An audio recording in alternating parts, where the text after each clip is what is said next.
Mythics, how are we all? Yes, it's another Saturday morning.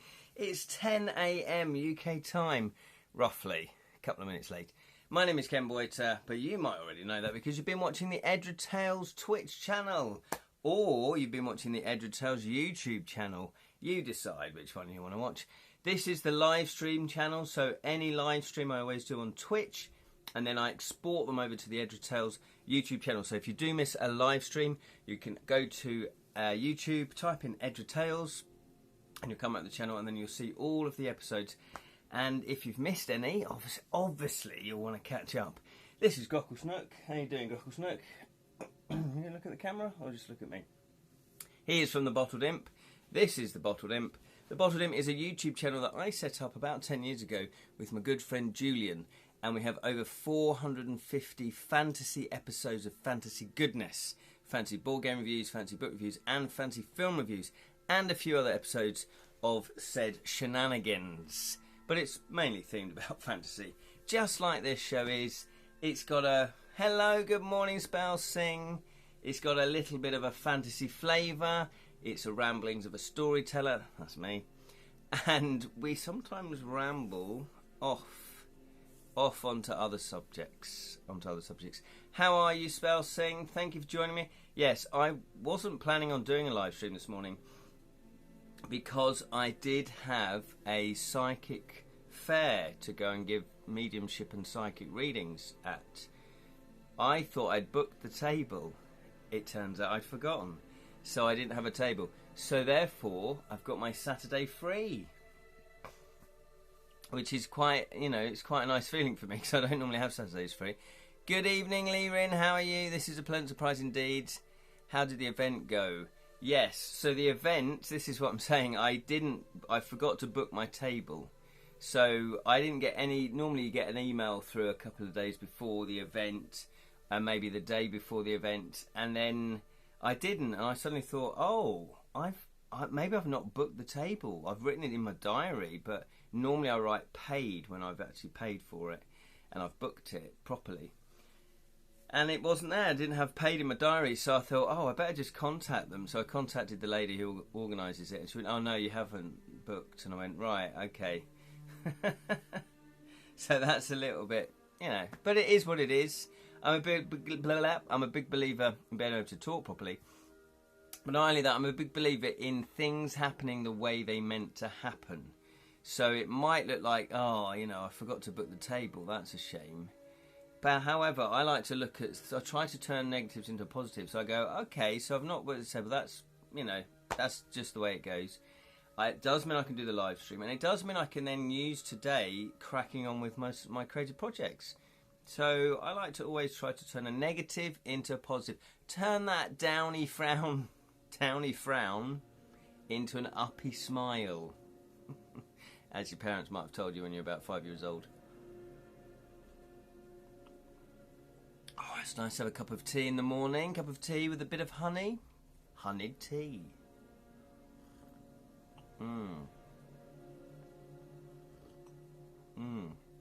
That's really addictive. It's like crack, getting me addicted to honey.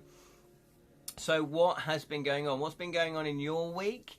How was your festival, your film festival, Lee Rin? What have you been up to? And what have you been up to, Spell Sing? Have you been doing anything creative, any creative projects or anything like that? I don't know if you guys find this, if you do creative projects, but projects, they ebb and flow. They ebb and flow. So sometimes you'll get in a stage where you're down the path of creating a project, and then suddenly it's very intense and you do lots of work, and then it just ebbs down and then you don't do anything. So feel like I'm kind of like that with a few projects, that it's all just sort of calmed down a little bit after, a very busy period. So that in my brain says, then what my brain says is, then you can work on other projects. You can work on your next project, which is very true. So I've got two projects that I want to start. One is my game book, but not the game book. Not the game book. So To Kill a Thief is on its final proofread from Sally. So I'm still waiting for that. And then once we get the final proofread, I make the corrections. Then I'll send it off to the printer to get my proof copy. And if all's good, then I'll send it off to the printers to print off the backer's copy. And then we'll get that done. Spellsinger's put here, slowly getting through my game book and novel in progress since 2008, entering 4th draft. Well done, Spellsing. You're writing a game book as well and a novel. See, it's one of those things where if you take on too many projects, is that slowing the other one down? However, sometimes, like I say, projects have a natural ebb and flow where you're working frantically and then you're just not. So then you might as well work on the other project while that one's sort of, I don't know, being proofread or being play tested. Good morning, Jonathan. I thought you weren't streaming this morning. No, I thought I wasn't streaming this morning either, Jonathan. How are you, sir? Yes, I was meant to be doing a psychic fair, or so I thought. I'd written it in my diary over in Cambridge, but then I suddenly realised I wasn't getting an email through from the organiser saying, you know, remember to bring your table and all of this. So I thought, oh, maybe I forgot to pay. I forgot to book the table, which indeed I had. So I hadn't actually paid for the table, so therefore they'd obviously sold it to someone else. So yeah, so that was an interesting. So as I was saying earlier, I'm turning this into a positive. You didn't see that coming here? I know. Hey. Weirdly enough, it doesn't. I was going to finish that sentence. So I'm turning a sort of down into an up. So the good thing about it is I can do the live stream, and it does mean I can crack on with some more projects. But yeah, that's always an interesting joke. Oh, you didn't see that coming. And it's interesting because I don't always get inklings about things, or I kind of did in this one. I was sort of had a feeling that I hadn't booked the table. Do you see what I mean? So it was like, oh, you need to contact the organisers. But of course, I didn't. I don't know if sometimes I ignore feelings as well and intuition. But it's good. Yeah, good to see you while I'm tidying the office. Oh, thank you very much. Yeah, Saturday morning tidying the office. It's good to, and weirdly enough, it is good to keep things tidy because it can affect your creativity. Is that a thing? If you have a messy environment, can you then focus on your project? I sort of can, but I do prefer things tidier. You know, if I'm really up against a deadline, it's like, okay, I don't care what my office is like. I just have to go for it. Kenny's Mr. Positive. We like that. Aww. I do like to be positive. I just think life's too short to be negative. You might as well just go, oh, well. You know, and I've had some pretty, big things happen in my life that potentially is negative, and it is negative. But I acknowledge it. I don't ignore it. I acknowledge the negativity. And let it kind of wash through me, and then I go, right, how can we make this better? So yeah, it's kind of weird with the psychic stuff because I'm tuned in. I have to, like, if I'm really going to get stuff, I tune in. I open up. I kind of meditate, open up, and I tune in. And that's when I tune into the spirits. And it is easier, weirdly enough, it is easier to get stuff for other people than it is to get for yourself. And I think the reason for that is that even though I'm a medium, I'm still here to learn lessons. I'm still here for my spiritual growth. So if I was told everything, and I mean everything that came up, I think it would drive anyone mad. It would drive you mad because you'd know exactly. And therefore, would you go out the house because you go, oh, well, I know I'm going to get a flat tyre, right, so I won't go. And then you go, right, I know this is going to happen. So you don't. So would it actually constrain you living because you're not going to be taking the risks? Maybe you're not going to be exploring. You're not going to be doing you. You're not going to be doing life. So maybe that's why they don't do that. I can focus when it's messy, says Jonathan. I just can't find anything. Yeah, I have heard people though that say no, my office, my workspace has to be pristine. It has to be very clean and tidy. Yeah, I don't like not finding things, but I have used the spirits to tell me where things are actually if I have lost them. And I've done that. I've found missing cats before, and I've found missing objects for other people. So, there is something in it.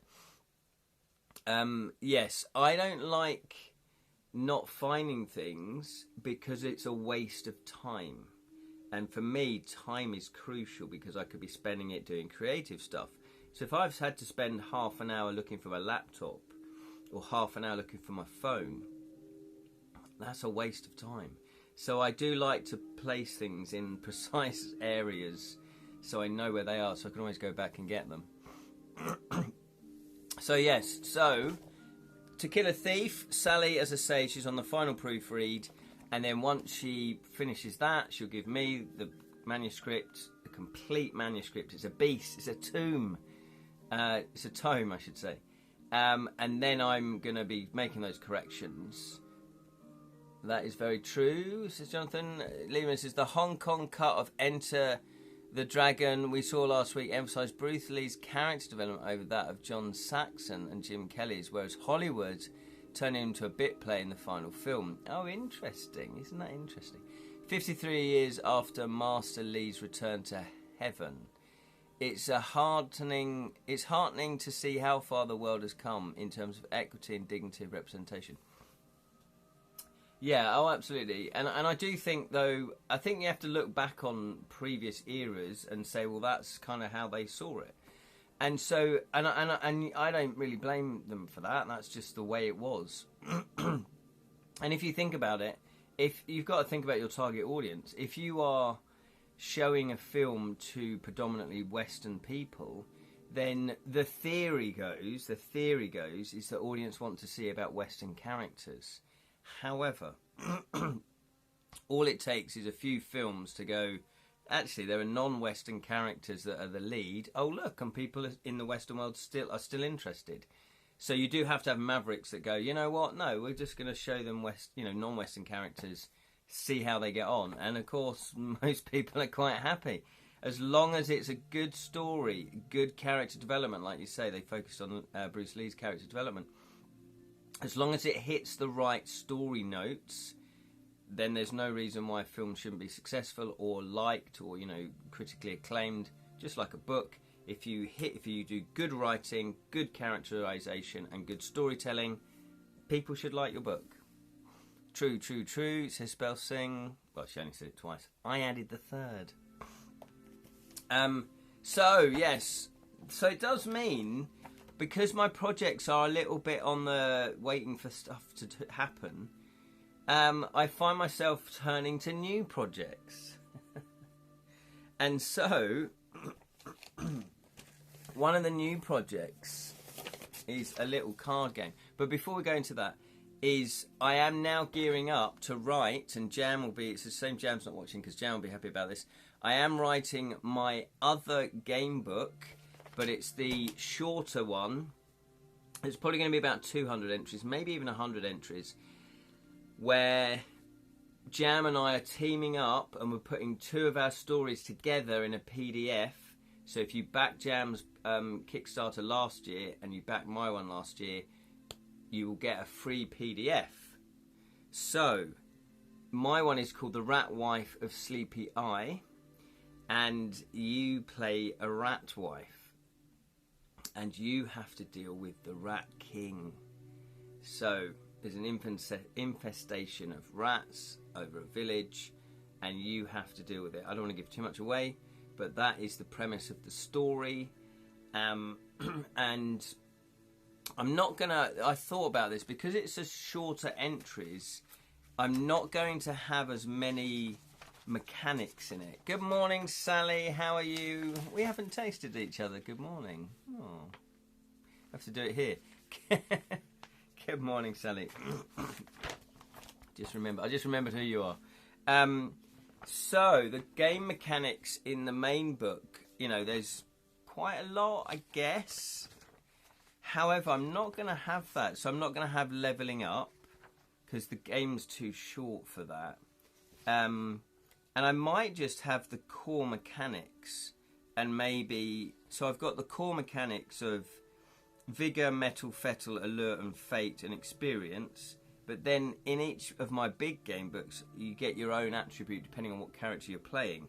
So the Thief, you get Lockpicking, Sleight of Hand, Stealth, Dexterity, Dexterity. So I don't think I'm going to have those individual ones. I might have you know, a couple of them, but not like 5 of them. So that will be interesting. What else am I going to cut out? I think I might cut out the spell incantations, so you don't have spell incantations. However, I might still put events and sleep encounters. Maybe that's too many. If it's 100 or 200 entries, maybe to have both of those is too many. So maybe just have events happening every now and again. Yeah, might do that. So that is now bubbling up as the next in line, really, for my project. Well, there's 3 that's taken my attention. So that's one project that I can start cracking on with in the next couple of weeks. 2, I just remembered actually, yeah, I'm going to be starting to send out the digital rewards for the backers, because obviously it's been over a year now, so you need to get something. And then 3, I've created a new game. There it is. There it is. Called Flat Cat, Fat Cat. Flat Cat, Fat Cats. Flat Cat, Fat Cat is a game of collecting cards, collecting cats basically. Take that, and cats, obviously. The name includes in the title. And so players are playing cat ladies of Old Moggy Town. And you are trying to feed the stray moggies, basically. Feed the stray cats. And what you're going to do is you have comfy mats that you put tasty sprats onto, that then lure, that attract the flat cats. However, you don't want fat cats, black cats, rancid rats, or blind bats. Or you don't want annoying brats either. There's about 12 different cards that I just went through there. So you've got flat cats, fat cats, black cats, rancid bats, no, blind bats, rancid rats, tasty sprats, and comfy mats. You've got fancy hats, and you've also got a pitter-pat card as well, pitter-pat cards, and tit-for-tat cards. So basically, I thought I could think of all the things that rhyme with cat, basically, and they are cards. And what you do is, in order to get so the winner is the person with the most points at the end of the game. Flat cats are worth points, and there's a few other different ways of scoring as well. But the main one is you put a sprat down on your mat, and you get 6 mats to begin with at the beginning of the game. And you put a sprat down. As soon as you've got a sprat down, you can then lay, you play cards from your hand. You can then lay a flat cat. However, other people can mess with you. So if you put a black cat, you gave a black cat to somebody, any showing flat cats get scared away because they're, black cats are cursed. So they go off to the discard pile. However, and then the black cat stays on one of your mats. So in order to get rid of that, you need to play a rancid rat on someone else's play mats, comfy mats, to then get the black cat to go and chase the rancid rat. So you then give it to someone else. But the way you get rid of rats is you play a blind bat, because rats don't like bats. I don't know if that's true. It is for the game. So if you play a blind bat, then the rats scurry off to the discard pile. Meow, says Lirin. Ken said the magic word. I think I'll spend my evening at the cat cafe then. Fantastic. The star of the establishment has Charlie Chaplin moustache. Oh, where his whiskers are. Oh, it's like a little... Oh, bless. Cat cafes. Ooh, that's good, isn't it? Maybe, yeah. Maybe you could all be in a cat cafe. No. Anyway, so yeah, and then, however, yeah. So if someone plays, and also someone could play a fat cat on your mat, and then you get minus points at the end of the game. Hello there, Julian. Pleased to see you. So then you get negative points at the end of the game if you've got fat cats in your stacks. However, if you play a pitter pat card, you can attract someone else's fat cat off of their mat onto your mat and pair up fat cats. So you turn negative points, as we were saying earlier, negative points into positive points. So for every 2 fat cats you have, you get 2 points. However, if it's an odd number at the end of the game, good morning, Sasha. If it's an odd number at the end of the game, you get negative points for fat cats. But if you've got pairs of fat cats, you get positive points because they're in love. Then you have a tit for tat card, which means you basically cancel out cards. You can cancel out other cards. What does it actually do? Let's have a look. Play anytime. Play to stop the effect of a pitter-pat card. Oh, I see. So if someone tries to steal your fat cat, then you can guard against it, because you might have a pair of fat cats, which gives you scoring points. And if they steal one, you're going to be negative points. So you could play a tit for tat card. Then you got annoying brats. You play on other players. You can steal one flat cat from another player's comfy mat, and it must be at the top, so you can do that. Came in halfway through. A new board, yeah, by any chance? No, it's a new board game that I've designed myself, Julian, called Flat Cat. What's it called? Flat Cat, Fat Cat. And basically, your cat ladies of Old Moggy Town, yeah, even better. And you are trying to feed flat cats by luring them onto your comfy mats using tasty sprats. That's the basic premise. But you have other cards that do other things, like lure cats away or clog up someone's mats, if you like. Not like that. Yeah, so I've got... and all the cards rhyme. So you've got comfy mats, tasty sprats, flat cats, fat cats, black cats, rancid rats, blind bats, annoying brats, pitter pats, and tit for tats. And also you've got fancy hats. So the game ends because you can decide to lock in your points on your comfy mat. Sounds sublimely bonkers. It does. Well, hopefully it's a quick game where you go, right, I'm playing this, and you go, oh no, well, I'm blocking that. And then it's like a take that game. Not like as in the band, but, you know, as in take that, I'm doing that. And then you can counteract stuff. But yeah, if you want to lock in your points, so say you've got, 7 flat cats on your comfy mat, you don't want necessarily to get a cat stolen or to get negative points onto that stack. So if you play a fancy hat on your stack, then that locks it in. Nobody can mess with that stack.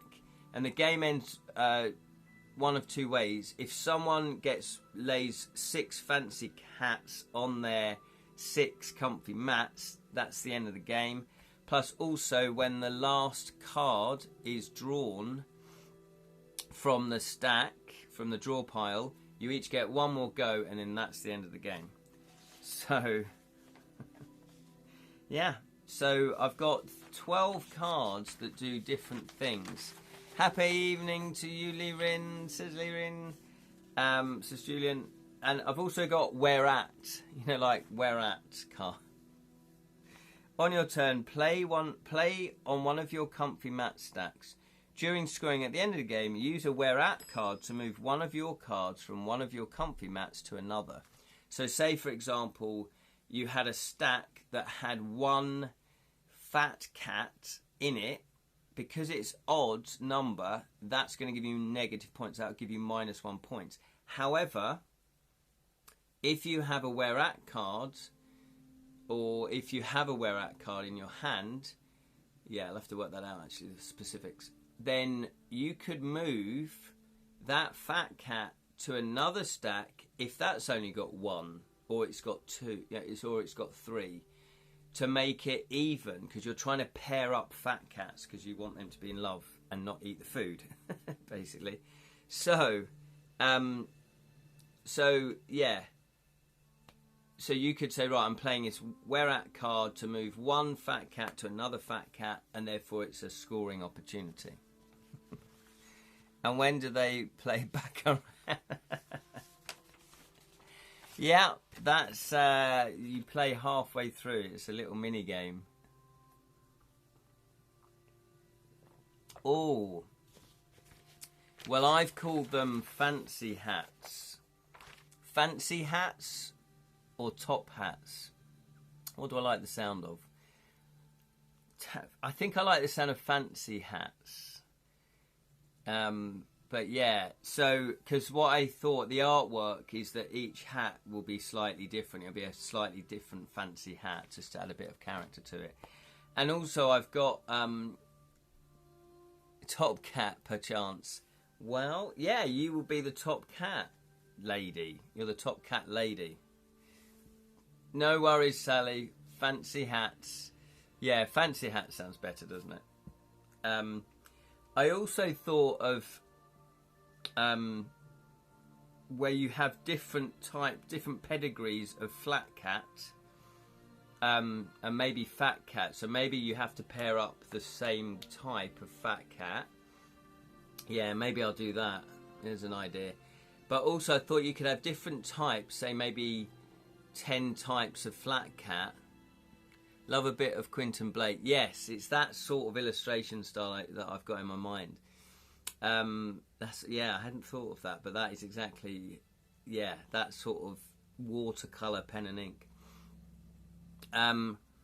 So I had thought if you had, say, 10 different flat cats, different types of cats, then you could score bonus points. You get 1 point for each flat cat on your mats at the end of the game. However, if collectively you had, say, 10 flat cats and they were all the different 10 flat cats, you get 10 extra points. Or if you get 10 of the same ones, then you get 10 extra bonus points.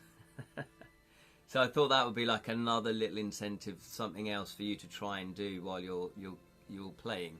But equally, you could have 10 different fat cats and you have to pair them up with like for like. Then that gets you the positive points. Yeah, let's do that. In fact, I might make a note of that. Just because I might forget that. Fat cats. Let me write that down. 10 different types.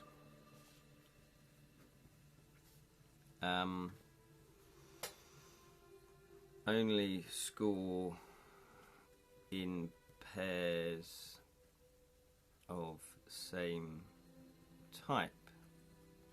Yeah, there you go. Sounds like the game has great potential. Thank you very much. Yeah, well, I hoped it'd be like a quick 20-minute sort of take that game where you're going, right, well, I'm going to steal one of your flat cats, and you'll go, no, you're not, because I've got a tit for tat card, or, you can counteract stuff. This sounds very much like a button shy type of quick carry game, card game. What's button shy? I've not played button shy.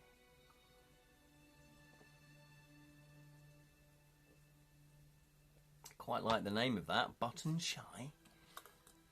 Tell me about button shy then. How about, says Lirin, adorable visual pun of the flat cat tokens being drawn as pancakes with cat features baked into them. I'll send visual reference to you later. Drawn as pancakes? Why would they be drawn as pancakes, Lirin? What? No, in my mind it would be, if it was a side-on view, they're just very flat because they're meant to be kind of starving cats basically, and you're feeding them. You want to fatten them ones up, but the fat cats, you think, well, they've already been fed. I'm not feeding them, so you try to distract them with love by putting two fat cats together. But flat cats, I thought you could have it. It'd be quite comical where it's a really flat cat with just really skinny legs, and then maybe a big head. But yeah, so I think it's got potential, and again, it's just at the idea stage. What I normally do is I if I haven't got my laptop, or it's just quicker sometimes just to write notes. So this is all my notes. So I just write down everything that comes to mind about the game. So, you know, it's sort of just scrappy notes written down. And then normally what that does, how many cards? I don't know how many cards yet. I haven't worked the balance out yet. So then normally what happens is it percolates around my brain for a little bit. Then I type up my notes, but I call the document What I Know. So it's everything that I know about the game. And then I shape it up into setting, aim of the game, set up on your turn, what the cards do, end of game. So that's kind of how I shape a game, basically, in those sort of categories. There might be, sometimes there's a few different extra categories as well, but that's the basics. Then what I do from here is I then make a prototype, and then I'll make a prototype, normally using, I have started to use AI art. Now I know that's controversial, but I'm not profiting off of the AI art. I'm not selling the AI art. The AI art is only for the prototype, because what I used to do was just take images that are already existing out there anyway. So I'd use other artists' illustrations, but just for the prototype. Or I'd use stock imagery just for the prototype, because I know that the publisher might want to put their own style of illustration onto it. So, do you see what I mean? And I'm actually going to be doing the artwork for this. I've decided that my pen and ink drawings, so if I just show you, this is my style of pen and ink drawing, although these are just sort of nature stuff and buildings. So this is my pen and ink, although I have done, let me show you, yeah, I've shown you all these before, but not for a while. So this is my black and white illustrations. We've got a dragon flying. So I'm very confident that my style of artwork will be quite fun and kooky, and just the sort of artwork that I need. Flat cat, flat as pancakes. Oh, I see. Yes, of course. I saw stickers of muffin cats that look like muffins with cat features on the local bookstore. Oh, I see. Now that is pretty funny. Julian has put here, Button Shy are a company that do quick 1 to 4 player card games that can be carried in a handbag or pocket. Oh, there you go, and there's a link there. So brilliant. Do you know what? When you said Button Shy, I thought, do I recognise that? I think someone else has mentioned, not because of this game, but just Button Shy. But yeah, so you do get little boxes. There's this game here called Ghost Lift. So that I would imagine that the box is probably going to be about this sort of size. Because this sort of size is, for me, a bit too small. Even though the game is going to be just a card game. I don't think there's going to be any other components. I don't really want to put components in just to put components in, because it'd be cool to have little moggy tokens, but what are they for? The game, I've not designed it for having tokens. But in this box you can fit 113 cards. So there's no, this is total brilliant use of space. There's no sort of, but these are really gorgeous illustrations. I've not played this game yet, but this is one I got at Essen. So I was thinking, how many cards could you get in a box? Because I might need about 200 cards, because I kind of want it to be 6 players. So if that's 113, you probably would be able to get 200 cards in a box like this. And I do know that Ghost Lift did very well at Essen. It was kind of sold out a lot of the time. And mainly because of the illustrations. And again, it's just that pen and ink illustration. So, they're not even full. They're not even full card images. They're just tiny. So yeah. So I'm quite happy with that game. It feels like it works. It feels like I shouldn't have to tweak it too much, but you never know. This is why you play test it. So I'm going to be designing the prototype today, and then hopefully I'll print it out Monday, and then or over the weekend, but print it out Monday, and then I'm going to a 4-day or 3-day gaming event with Kedrick. So Kedrick, who I co-design games with, and you probably know him as well. He lives up in Filey, and they hire a big B&B. Him and some friends gaming friends have hired a big B&B. We did it last year, and there was about 20 of us, and it's really cool because it's like staying in a hotel, but it's all about board games. So everybody's there, they bring their board games along, and then you just spend all day and most of the evening, right up till sort of midnight, 1 o'clock, just playing board games. It's fantastic, and it's really chilled, it's lovely. So I'm going to hopefully get that prototype ready, Flat Cat, Fat Cat, so I can play test it. And you only really know if it's fun or if the cards work or, what's balanced and what isn't balanced if you play test it. Pen and ink, Cockney rhyming slang. For what, one in the stink? No. They are always at UK Games and sell their stuff for about a tenner each. Lindsay loves them and we have loads. Handy to play when waiting for food or having half an hour spare. Well, thank you, because I might pitch it to them then, if they're looking for that kind of thing. Just quick sort of card games that are fun. Yeah. So there we go. So that is Flat Cat, Fat Cat. And I looked up on Board Game Geek, which is a massive database of board games. And I put Cat Lady in. And there's only 2, I think, maybe 3 games that, have cat ladies as a theme. So that's either a good thing because it's like, it's not a saturated theme, or it's like, it didn't really catch on. There's a reason why there aren't loads of cat lady games. But yes, pen and ink stink. Good, nobody heard what I actually said. Yes, stink.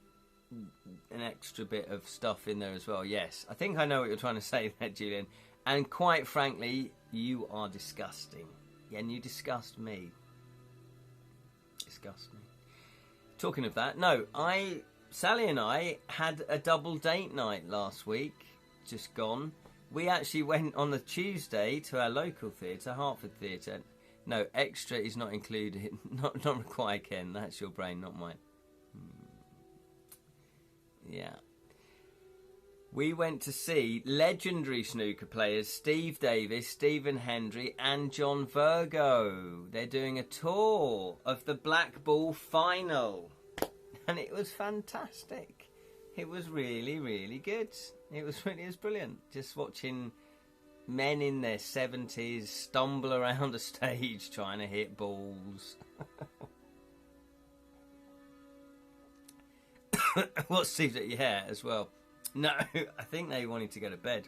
To be honest, I wanted to go to bed. No, they did mention his DJing. Yeah, it was really cool. So the first sort of 20 minutes, half an hour was John Virgo doing trick shots, but he invited people up onto stage to play trick shots, and that was really funny because John Virgo's just naturally funny. He's good. And then they had, what did they have after that? Oh, then I think they went into, then they did the Black Ball final. So they played, so Steve Davis played, not Stephen Hendry. Did I say Stephen Hendry? I meant Dennis Taylor. Steve Davis played Dennis Taylor, just a game of snooker. And John Virgo was a commentator.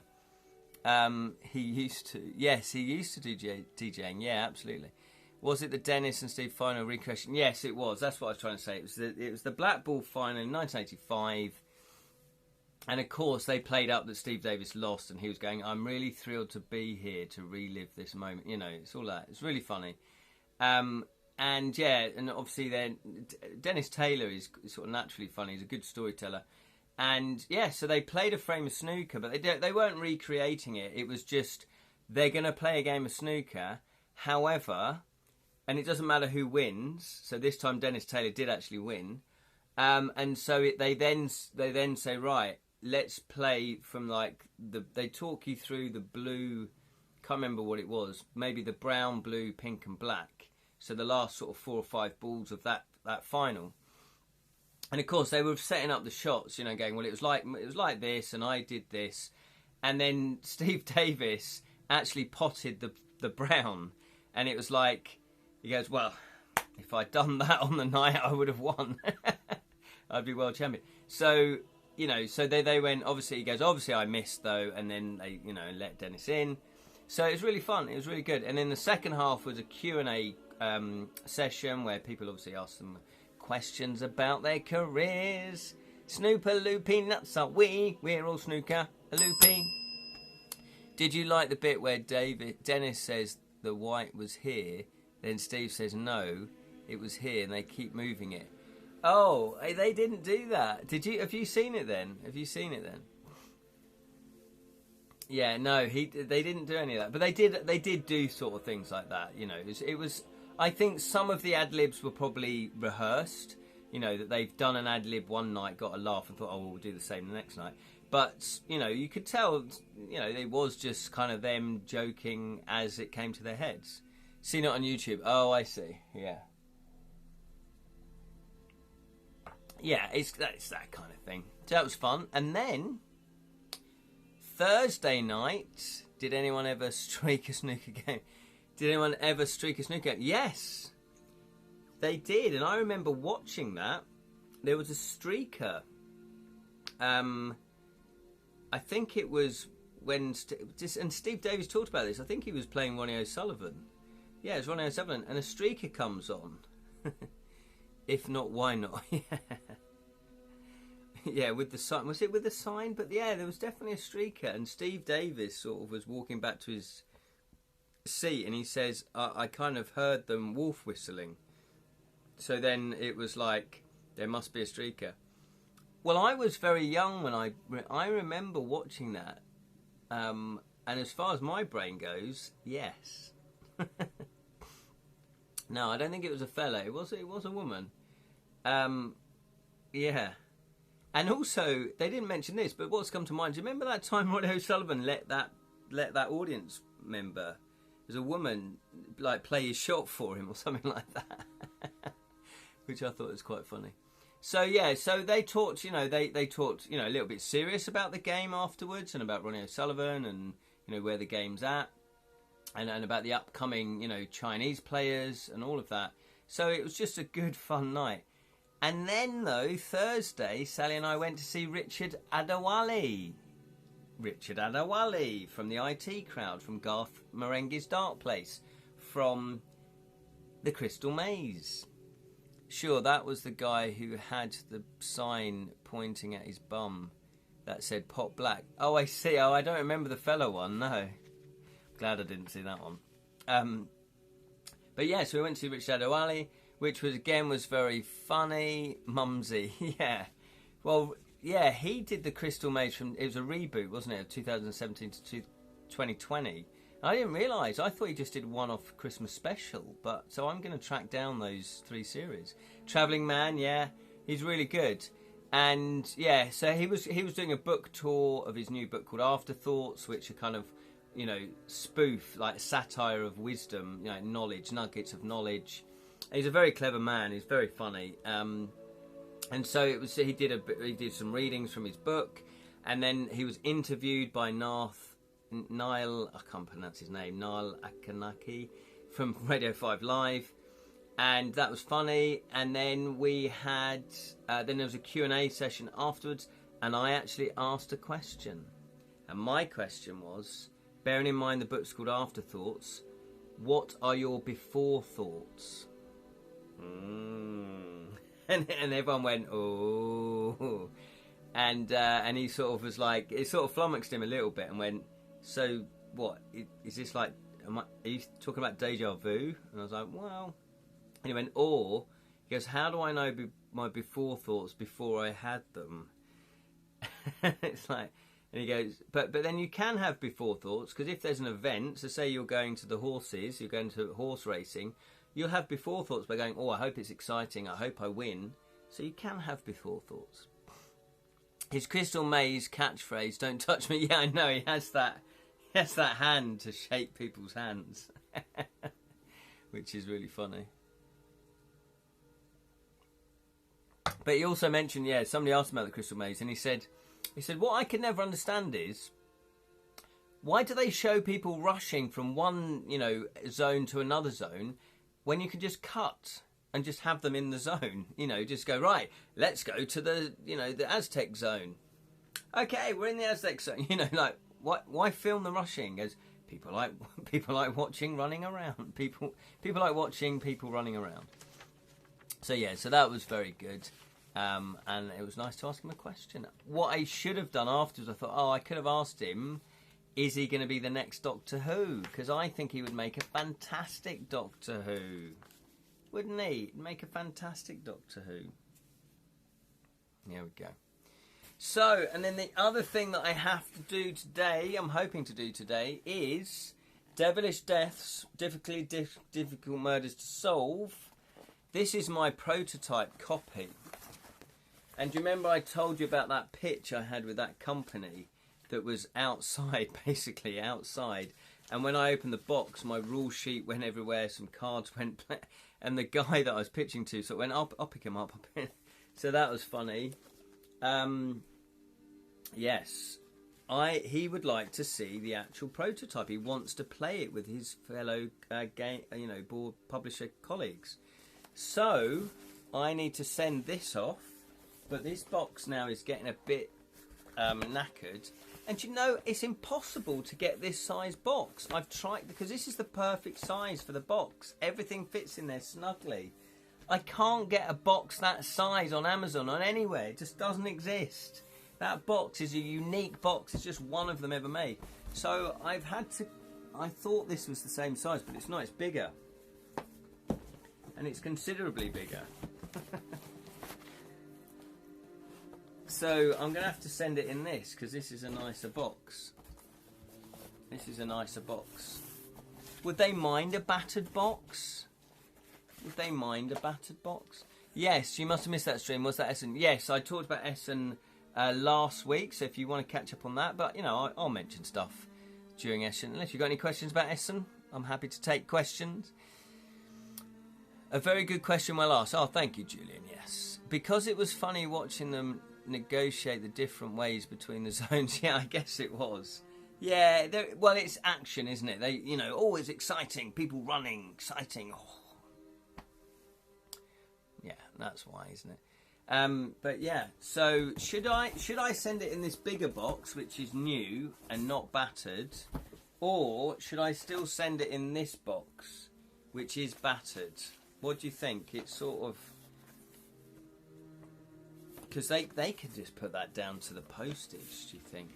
Like the they could put it down to just wear and tear while it's in transit.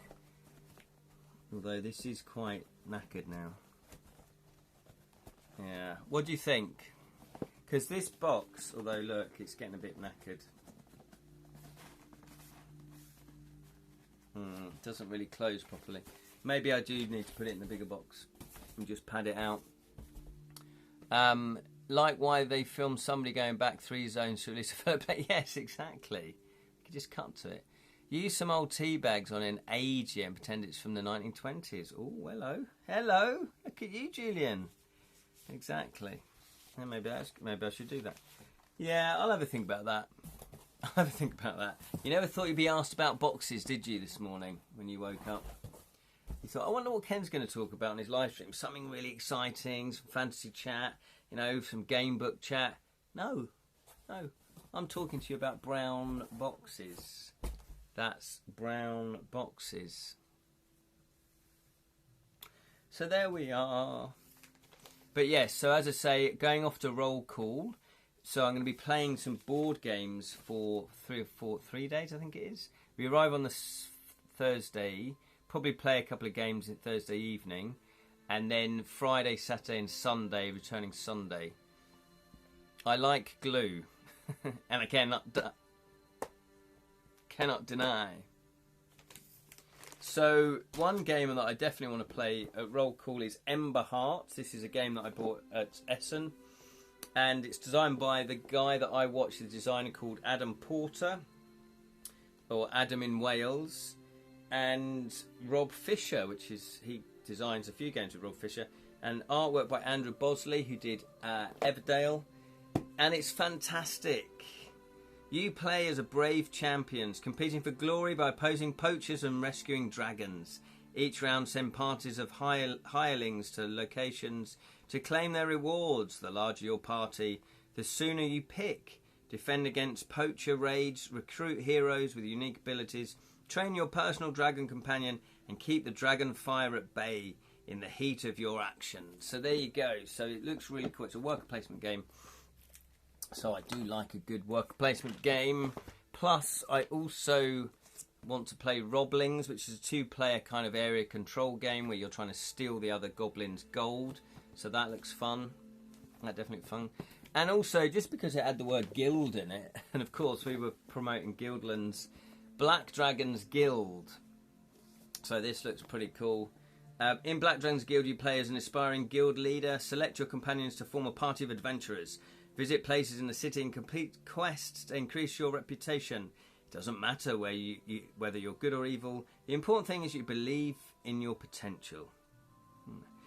At the end of the game, the player with the highest reputation will be titled the new Guild Master. Not the smartest kid in the series. Who's that? Ralph Wiggum quote. Yeah, The Simpsons. His favourite trip is to the box factory. Oh, bless little Ralph. Those storybook cover game box illustrations like the one coming up is so charming. Yes, they are really cool, aren't they? So yeah, this looks pretty cool. We've got some character cards here. I don't know what the type of these cards are, but yeah, of course we got gold, we've got money. Look at the money. Got lots of stuff to punch out. Has this actually got a board, or is it a card game? Let's have a look. Oh look, am I missing one? Or was that always meant to be one? I might be missing a token. Whew. Whew. Get my money back. Oh yeah, look, there's a few boards here. There's player boards by the looks of it. So you have your player boards. So you can level up. And it does look like there's a little board actually. Oh, look at this. That's cool. It's a little board. It's not huge, but look at that. It's the map of the city. That's pretty cool. Show me the money. Show me the monkey. Too late. You've opened it now. Too late. Yeah, I have opened it. But yeah, it's not even fallen out in the box. It is a genuinely missing punch. Right, well, there's only 3 of them. So I'm going to have to make my own, aren't I? I'm going to have to scan that in. Because it would be a bit annoying, wouldn't it? To say to them, can you just send me one of those little round tokens through the post, please? But yeah, so there we go. So it's all exciting when you get new board games and you get a chance to play them. That's always exciting. So yeah, so that's me. Take photo before you open more. Send it to company and see if they send you a replacement. Yeah, it's just one little token though, isn't it? I feel bad. That's, you know, talk about that. That'll be like me as an elite rich person going, do you know what? I'm going to fly over to Paris for my lunch today. It's not necessary, and it's a waste of time. It's a waste of energy and people's effort. But I appreciate it. They probably would send it to me, but I just think I could probably make that myself. Although I'll see how crucial it is, and then I'll play it once without it, and then see how crucial it is, and then just put, for that particular game, I'll put a different token in. So there we go, there we go. That's what I've been up to. Oh, and I've been also up to something else, obviously. When do I sleep, by the way? When do I actually sleep? I've been working on a little mini murder mystery game. I'm going to sneeze. I'm going to sneeze. You're going to have to excuse me.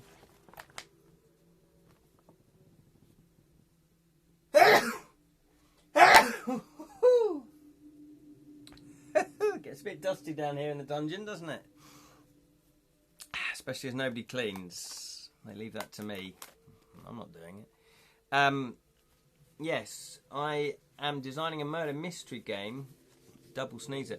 Well, normally I'm 3. I'm treble. You weren't so lucky this time. And part of the game is finding out how the murder was done. So which weapon was done. And this bit of the game is set collecting.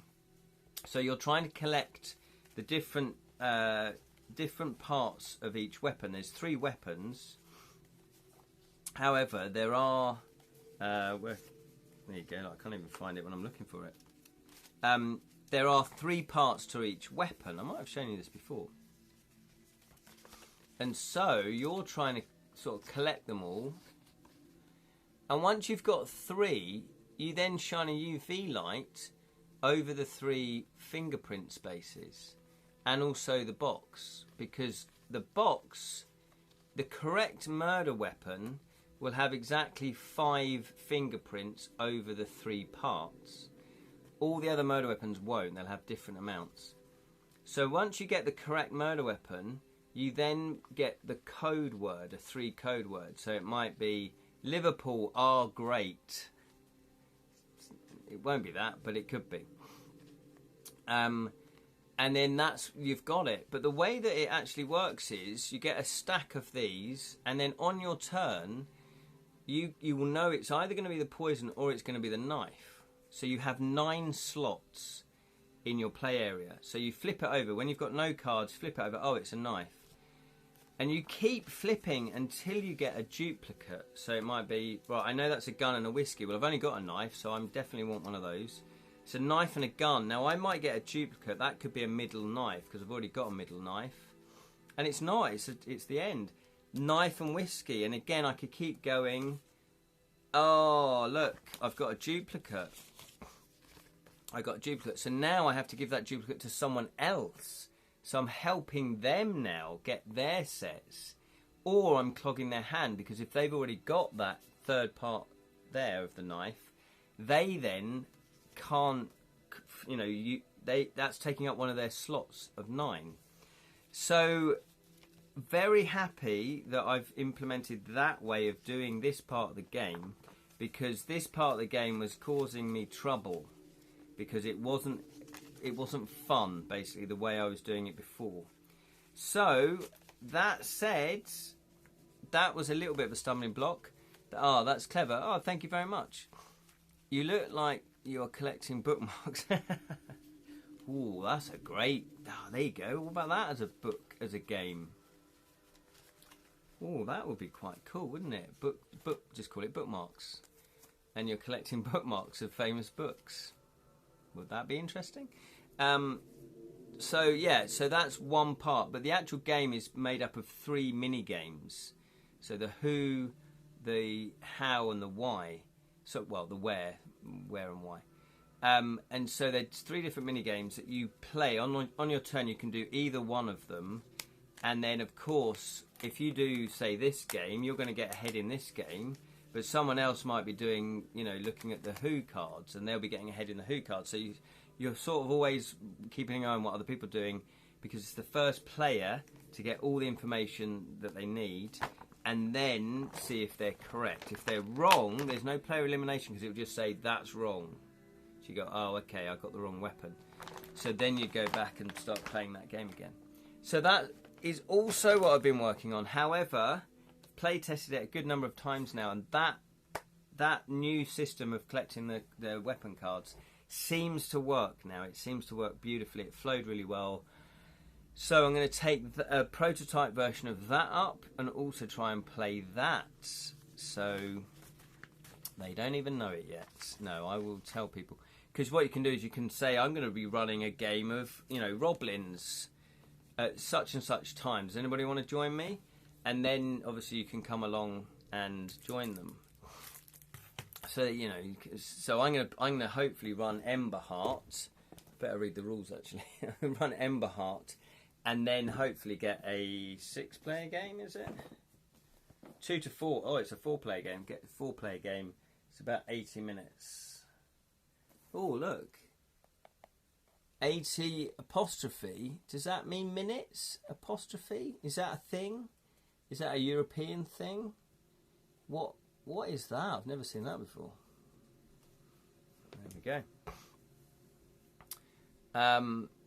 Oh, that's clear. But is it always the same murder weapon, given only one weapon has 5 prints? Yes. Now, the game is one shot. So what I'm hoping to do is fit 2 cases in one box. So you get 2 cases for, say, £10. And the game lasts an hour, so that's £5 a game. And it plays up to 6 players though. So that's value for money, isn't it? For 2 hours, you've played a fun hour, sort of slight party game. It's a light game. It's fun. It's like a filler game. For 10 quid. That's not bad, is it? You get a UV light as well. How cool is that? Title of the books being clues, i.e. the telltale heart or Pit and the Pendulum being hints to the pacemaker of the victim and the location of the murder weapon, relativity. Yeah, that's quite a good idea, actually. I guess it depends, though, on if people have read the books. That's the only downside to that. But yeah, I like that idea. Or, says Julian, do you have a pile of one of each section of murder weapon with the 3 prints, and only one of those cards go in the pile that game? Yes, an apostrophe means minutes, as in latitude and longitude. Oh, does it? Oh, I didn't know that. But it's funny though, because I'm used to seeing how many players it plays, the age, and minutes. That's normally the 3 things they put on there. They've really just said, yeah, you know what this means already. You don't need to write players. You don't need to write age. You don't need to write minutes. So I kind of knew that was minutes, even though I didn't know that apostrophe is long. Yeah, well, there you go. And I've noticed that now more and more companies are putting these little symbols on. So here, these are the designers, and that's the artist. So they normally put a brush for the artist. But so I've seen cogs or gears for the designer. I actually prefer gears because it's like your brain's, all your gears are thinking. It's a one shot. Fair enough. Yes, it's a one shot. So there are, and also I want it to be fun. I don't want it to be frustrating. So the murder weapon, there's 6 sets of each weapon, and the murder weapon has.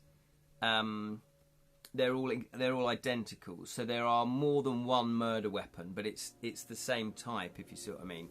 So somebody collects them, and they might go, "Oh, I've got the murder weapon." Then someone else on the next turn might have then completed their murder weapon, but it's the same murder weapon, if you see what I mean, same type.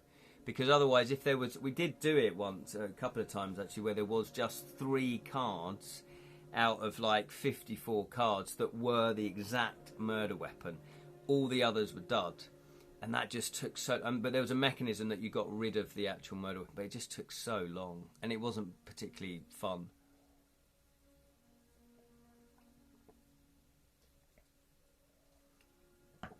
Yeah, so the idea, I had to leave suddenly, back now. Hello, Sally. Well, I'm just about to wrap it up, actually, to be honest, Sally. But anyway, I didn't. Well, we kind of realised because you went a bit quiet. Bye and hi, Sally. Yeah, so what I thought is if you had 2 cases in the box and it was about £10 to £12, that's quite a good price point. And then what you could do is just have different range. So if you set them, and say it was a space station, you could have, 6 boxes of 2 cases each. That's 12 cases, all set in a space station. And also what I've done is created players are different private investigators, or if it was a space, setting, they would be, I don't know, intergalactic investigators, IIs. And so you get your character cards. You know, it's just flavour text, what your character's like, just to give it a bit more immersive feeling. Yeah, and so you can just do different ranges, but then the 3 mini games could change after each range so that you don't get bored. So there we go. That's the other thing I've been working on. So I've been busy. Anywho, we better wrap it up because I've got to make the prototype of Flat Cat Fat Cat because I want to play that a roll call. I want to test that. Anyway, it's been fantastic to chat with you guys. It's always a pleasure. So thank you, Julian. Thank you, Lirin. Thank you, Sally. Thank you, Jonathan. Thank you, Spellsing. Thank you, Lirin. Thank you, Sasha. Anyone else? Who else? Thank you, Jonathan. I think I've already said that. So thank you for watching. It's always a pleasure. You're too kind. No, you're right. You're right. It is. The pleasure's all yours. No, it's great. It's good. Private Investigator. Private Investigations, Dire Straits, Near Buddy Move, D.I. Harry Bat. I have no idea what you're talking about. Is that a Dire Straits? Bye, everyone. Oh, Sally. She is good at proofreading, honest. She is. No, she is. Is that a Dire Straits song or album? Lovely to be able to catch a Saturday stream. Yeah, thank you very much, Julian. It's been a pleasure. Yeah. And Brutal Boat just woke up. Congrats on Guildlands, Ken. Oh, thank you, Alex. I appreciate that. We were literally just saying goodbye, so sorry. I can't do the whole stream again.